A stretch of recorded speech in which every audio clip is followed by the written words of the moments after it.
Bonjour à tous, bonjour Alain Finkielkraut. Bonjour. Sans doute avez-vous regardé le match Barça-Juventus le 6 juin à la télévision. Eh bien, vous auriez dû inviter le Premier ministre, il aurait passé une meilleure soirée et surtout, elle lui aurait coûté moins cher. Je ne parle pas des malheureux 17 500 euros déboursés par la République qui tout de même peut se le permettre, enfin ce que j'en dis. Je ne dis rien, mais Manuel Valls risque de payer au prix fort en termes politiques ce voyage à Berlin que Le Monde et Libération décrivent en cœur comme une faute. Vous nous direz si vous partagez l'indignation des commentateurs et, semble-t-il, de la majorité des Français.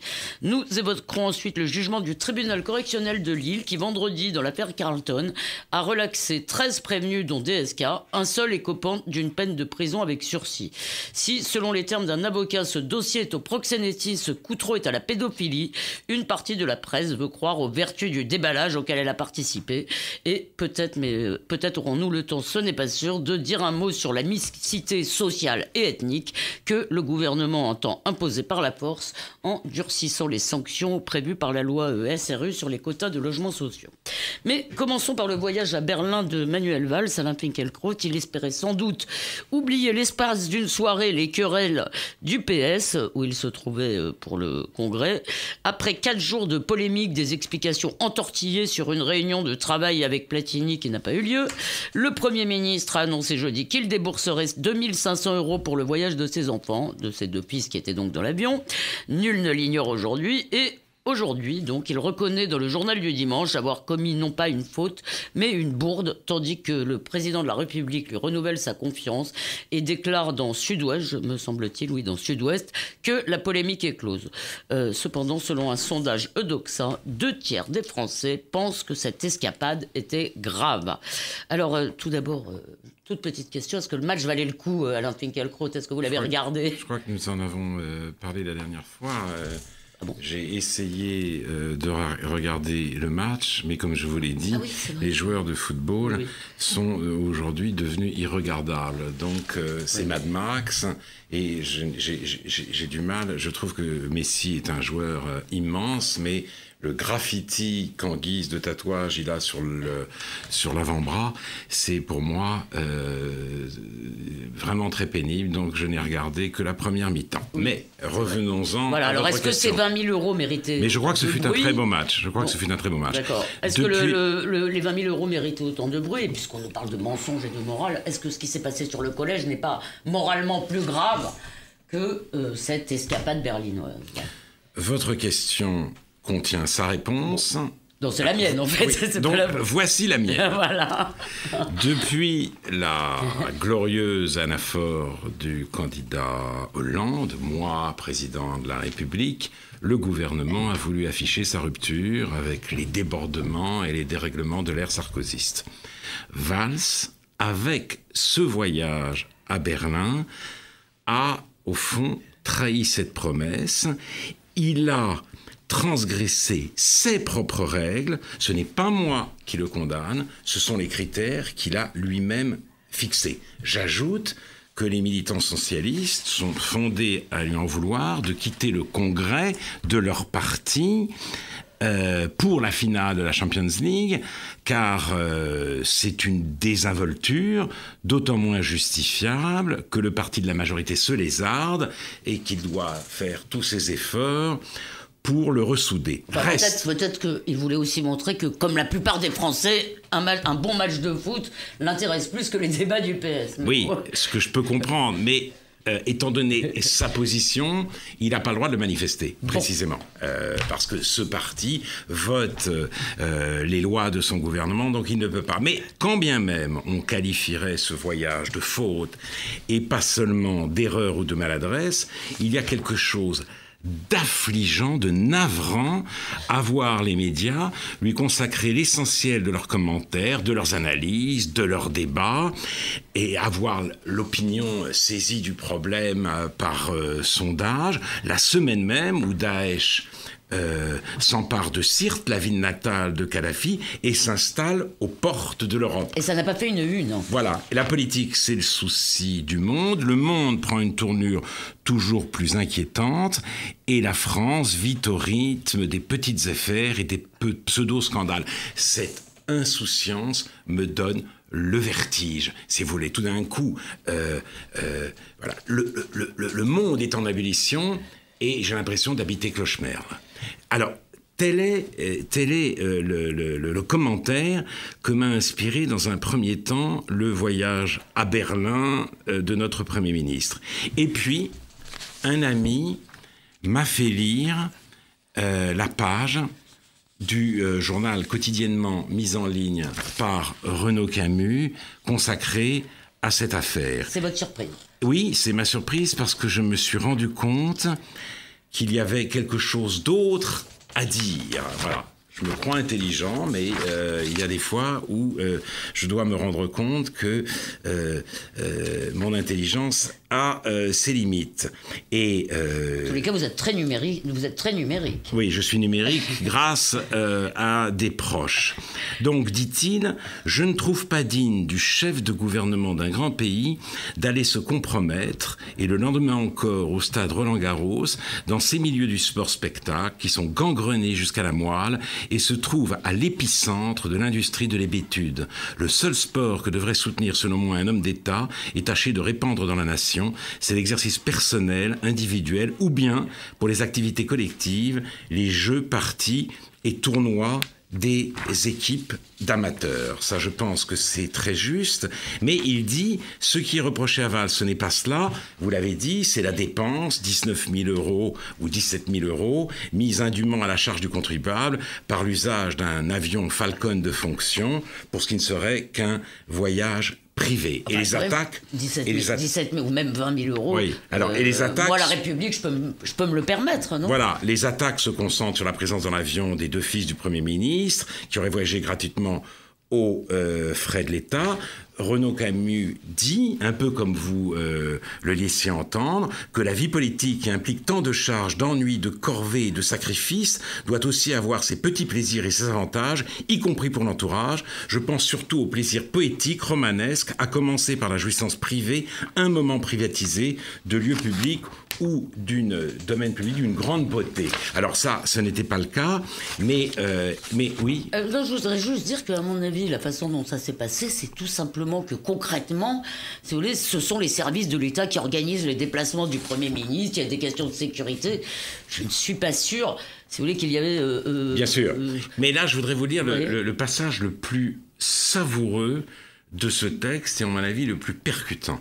La télévision, en guise de vertueuse contre-épreuve, exposait largement les usages scandinaves, où la moindre dépense de ministre ou de haut fonctionnaire est épluchée à la demi-couronne près, et où un membre du gouvernement peut perdre sa place pour une boîte de chocolat payée de travers.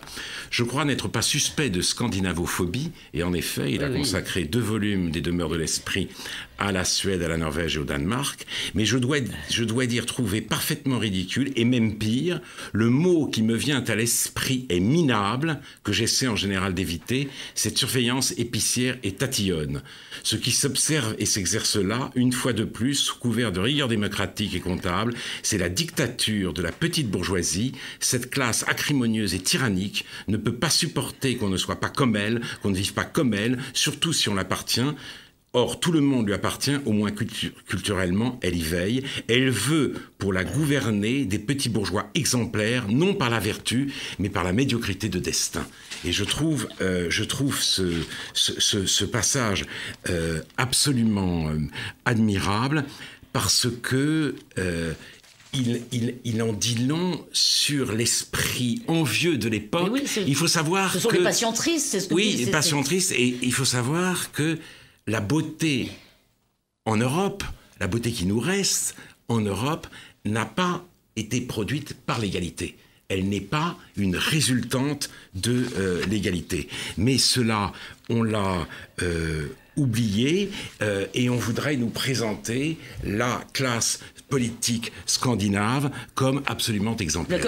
J'ai lu un article dans Libération, d'ailleurs, où il était explicitement réclamé que la France adopte enfin dans leur intégralité les mœurs scandinaves. Et je voudrais vous lire une phrase de cet article d'Alain Finkielkraut. Le problème avec une république exemplaire, c'est qu'elle ne souffre d'aucune exception. Il ne peut pas y avoir de république un peu exemplaire ou exemplaire de temps en temps. En matière de morale privée comme publique, il n'existe pas de compromis. Et ça, moi, cette phrase m'effraie. Oui. Parce qu'il me semble que braquer une vieille dame et voler un paquet de chewing-gum, c'est pas la même chose. Il me semble que détruire l'école et prendre un avion pour aller à Berlin, ça n'est pas la même chose. Non, c'est très différent, mais je pense qu'il y a... Est-ce qu'on peut parler de cette... est-ce que vous pouvez me dire ce que vous pensez de cette idée que la République ne peut être exemplaire ou pas ? C'est-à-dire, il n'y a pas de petite faute, en gros. Non, mais je pense que un certain luxe, un certain faste convient très bien à la République et au gouvernement de tout grand pays. C'est là que je rejoins, je trouve très forte la phrase de Renaud Camus, la classe dominante veut pour la gouverner des gens exemplaires non par la vertu, mais par la médiocrité de destin. Mais alors évidemment... Et d'ailleurs, je pense que si Manuel Valls était allé voir un grand concert de musique classique ou une magnifique exposition dans une autre ville d'Europe, peut-être Renaud Camus... y aurait-il été sensible, mais je crois que les Français auraient été furibonds. Et les Français lui auraient fait le même reproche. Alors je sais qu'en citant Renaud Camus, je vais choquer vous alourdissez votre dossier. D'auditeurs. Et cela fait 15 ans qu'on me tympanise sur ma proximité avec lui. Et même, je veux dire, qu'on vous interroge comme dans un commissariat à peu près tous les 4 matins là-dessus. Voilà, je ne suis évidemment pas d'accord avec tout ce qu'il écrit. Je comprends son inquiétude devant la mutation dont la France et l'Europe sont le théâtre. Sa radicalité m'effraie parfois, et je n'exclus pas qu'un jour elle ne me scandalise. Mais voilà, il a un style et une pensée unique. Il dit des choses il voit des choses que personne d'autre que lui ne voit et ne dit, alors que quand je lis le Libé des écrivains, tous les ans, eh bien, j'ai l'impression qu'un seul rédacteur rédige l'intégralité du journal sous une multitude de pseudonymes. Et il faut que la France soit devenue vraiment une société post-littéraire pour qu'elle se passe aussi facilement, aussi résolument, aussi allègrement d'une voix aussi originale.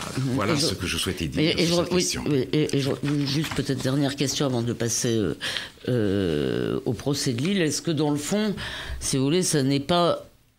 Est-ce qu'il ne reste pas le pire de l'esprit révolutionnaire, justement? Oui, je pense. Il y a quelque chose à la fois de petit... dans ce qu'il n'a pas de très glorieux. Il y a quelque chose à la fois de révolutionnaire et de petit bourgeois, comme elle le dit Renaud Camus, c'est-à-dire le préjugé, pour parler comme Nietzsche, égalitaire, déchaîné jusqu'à la haine. Oui, alors je ne sais pas s'il faut parler de haine sur la réforme des collèges, mais nous avons vu à quel point ce mot d'égalité est devenu une arme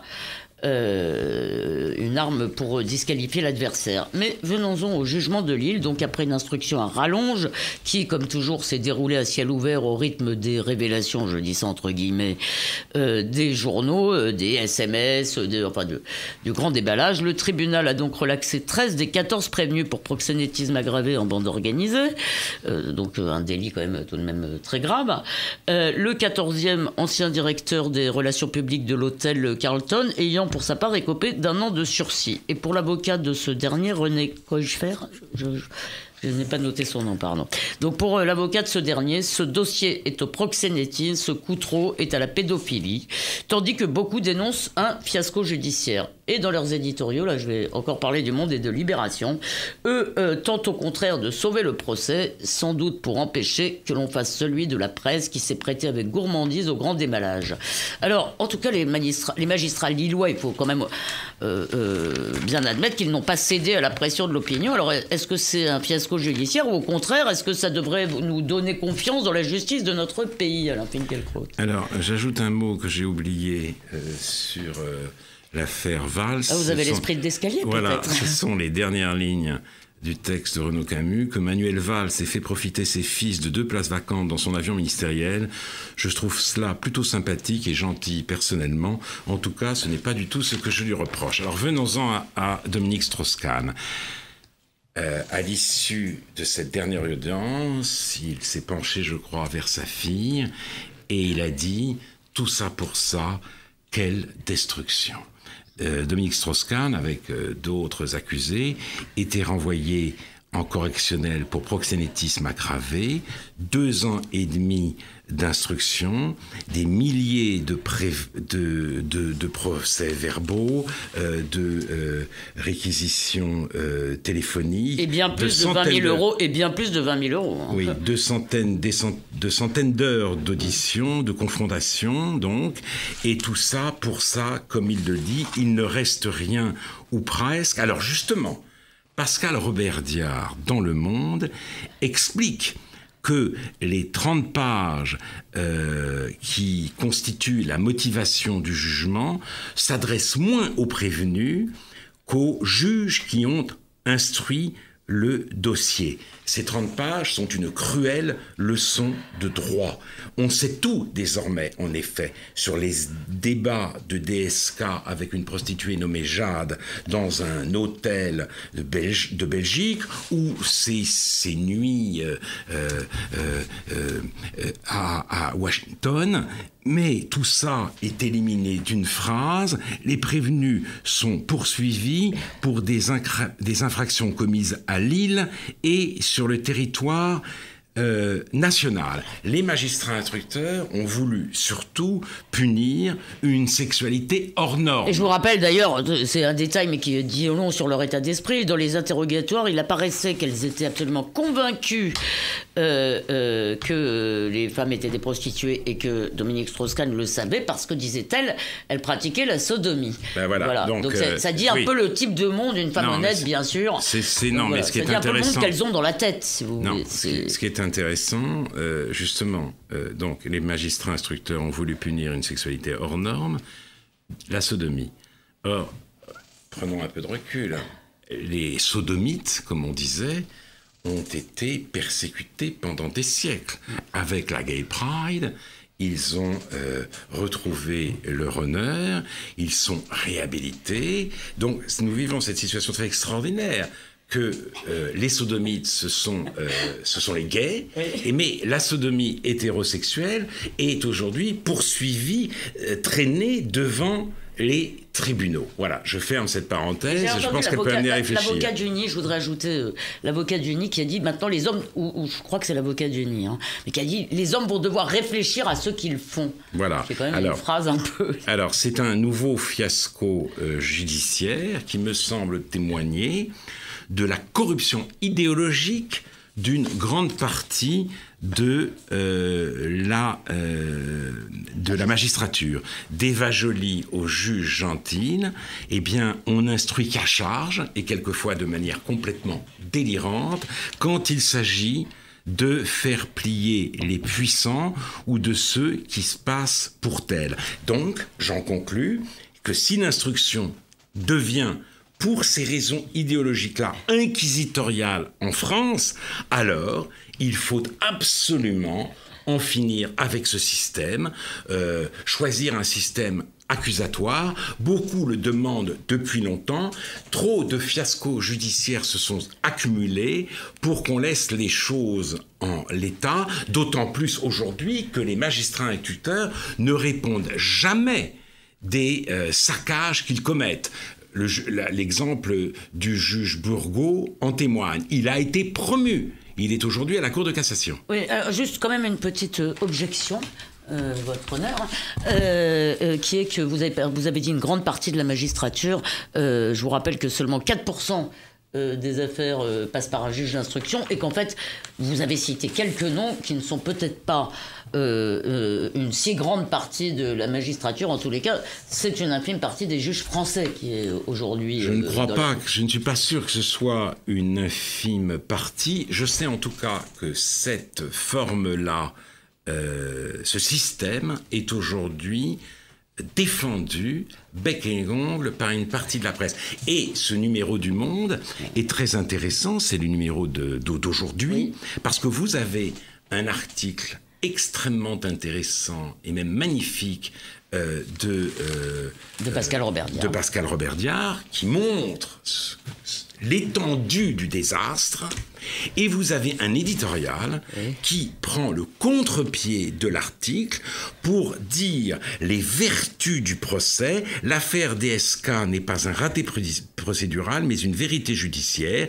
Et le modèle du juge d'instruction, ajoute l'éditorial, est le symbole du magistrat indépendant. Dès lors, il doit être défendu. C'est le moins mauvais système que l'on puisse imaginer. Et cela pour une raison bien simple.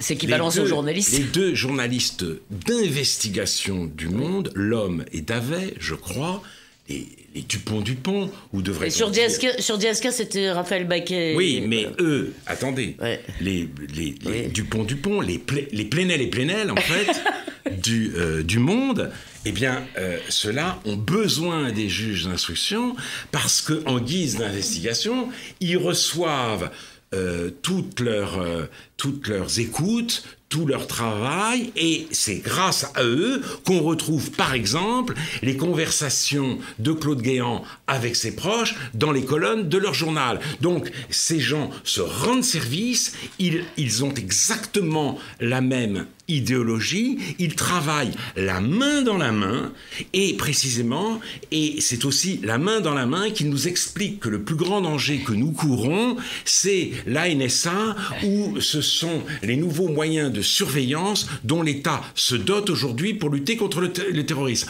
Moyennant quoi, ils peuvent mettre sur écoute les justiciables qu'ils veulent et enchanter le lectorat avec le résultat de leurs indiscrétions. Mais dans le fond, le conflit que vous avez, le conflit latent en fait que vous avez évoqué à l'intérieur du Monde, reproduit d'une certaine façon les gens qui ont couvert l'instruction et qui l'ont divulgué dans leur journal, je veux dire, défendent aujourd'hui ce procès, et Pascal Robert-Diard, qui elle a couvert le procès, je veux dire, en quelque sorte adresse un peu aussi une sorte de réprimande à ses confrères. Mais justement, est-ce qu'il ne faudrait pas enfin quand même, tout de même, moi je veux bien qu'on s'en prenne au juge d'instruction, vous avez certainement raison, mais est-ce qu'il ne faut pas avant tout faire le procès des médias dans ces affaires? Il faut faire, il faut pas faire de procès de toute façon. Non, pas le procès. Non, mais c'est vrai. Vous avez raison. Il faut arrêter avec ces métaphores. Vous avez raison. Mais d'abord, il faut vraiment réformer l'enseignement de l'école de la magistrature, parce qu'il y a vraiment des gens un peu orientés qui en sortent et qui ont une vision tellement idéologique de la réalité que ça donne ces instructions à des charges, ou ces procès invraisemblables, comme le procès Legrand, etc., Daniel Legrand, auquel on a assisté récemment. Mais en effet, la presse maintenant nous explique que n'aurait-on dit si nous n'avions pas parlé de cette affaire. Il n'y avait aucune raison que la presse nous mette au courant comme elle l'a fait, avec cette espèce de délectation des soirées...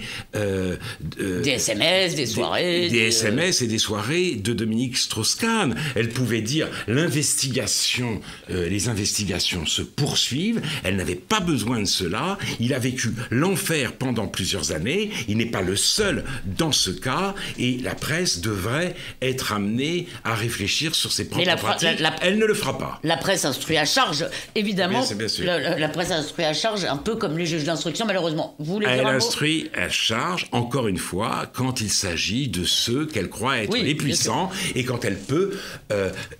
réaliser son rêve lancinant de Watergate à la française. Ah oui, il n'y a pas de politique de l'excuse, effectivement, pour ces puissants. Si vous avez une minute pour nous dire un mot si vous voulez le faire, ou vous préférez que nous reportions la semaine prochaine. Donc, le gouvernement donc, a annoncé que les sanctions seraient durcies contre les communes qui ne respectent pas le quota de logements sociaux. On va taper fort, a dit un ministre. Écoutez... il y a eu une pétition parue pour défendre la réforme de l'école, où il était écrit, notamment signé par les dirigeants de Terra Nova, « Le latin n'est pas défendu pour ses vertus propres, puisque personne ne propose de le rendre obligatoire pour tous les élèves, mais pour ce à quoi il sert en pratique, l'identification et la sélection des bons élèves. » Donc d'un côté, à l'école, on vous dit, vous avez un système de nivellement, de médiocrité pour tous, plus personne ne pourra le contourner. plus personne. Et puis d'un autre côté, vous avez des gens qui quittent la banlieue, comme dit Christophe Guilluy, parce que précisément, ils en ont marre de ne plus être le référent culturel, et on leur dit, eh bien, vous ne pouvez pas, parce que où que vous soyez, la banlieue va vous poursuivre. Je pense qu'il y a quelque chose d'insidieusement totalitaire dans les politiques menées aujourd'hui, évidemment pour la bonne cause, par compassion, par gentillesse, par égalitarisme, que mène aujourd'hui le gouvernement français. Et j'espère que cela, d'une certaine manière, suscitera les protestations que ça mérite. Ça ne suscite aucune protestation, tout le monde trouve ça tout à fait normal, qu'on oblige, en quelque sorte, les gens à se mélanger, et peut-être faudra-t-il tout de même revenir sur ce débat Alain Finkielkraut. En attendant, l'esprit de l'escalier est terminé. On vous retrouve bien sûr dans Causeur d'ici dimanche prochain. Et je vous souhaite à tous, ainsi qu'à vous, cher Alain, une bonne semaine.